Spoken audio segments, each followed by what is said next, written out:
What's that one thing that always holds us back when we're trying to recover, when we're trying to get over from our past, when we're trying to get out of our addiction?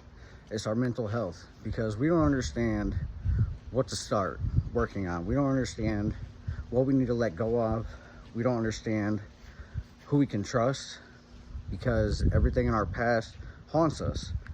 and it's scary, and we tend to bury those things deep down inside,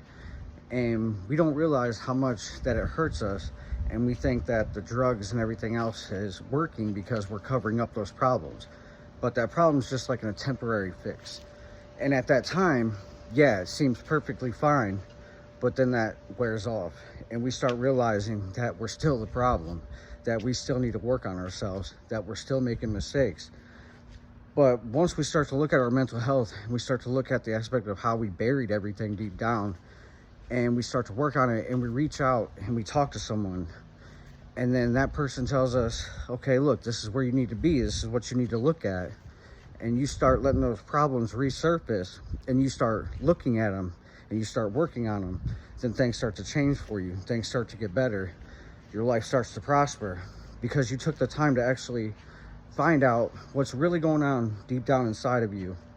and what's always up in your head, and how you're depressed, or you got anxiety or PTSD. And this is all something that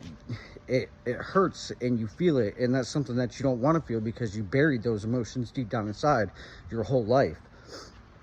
So once you work on those things, and once you start seeing, like, okay, I get my depression from this area, or my anxiety comes from this, or I got my PTSD from this, and we start to work on those things, it starts getting easy for us. And that's how recovery becomes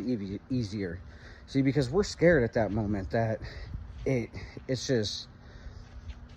we don't want to look at ourselves. We don't want to look that we're the problem, and we tend to take everything out on everybody else, and we don't assess our own internal feelings, and it gets hard. And that's where people stop, like, okay, well, this is not what I want to do, this is not what recovery was to me. Well, yes, those things are hard, but it gets better, and it gets better once we start letting them go, and we start talking about it, and we start analyzing it, and it gets easier and easier and easier and easier. And that's when you really start to feel good about yourself, and that's when you dig down deep more, and you pull that next thing out, and then you pull the next thing out, and then by the end of the day, you're like, holy shit, I feel good, this is what I want, this is what I truly want. And you keep going, and that's what it's about.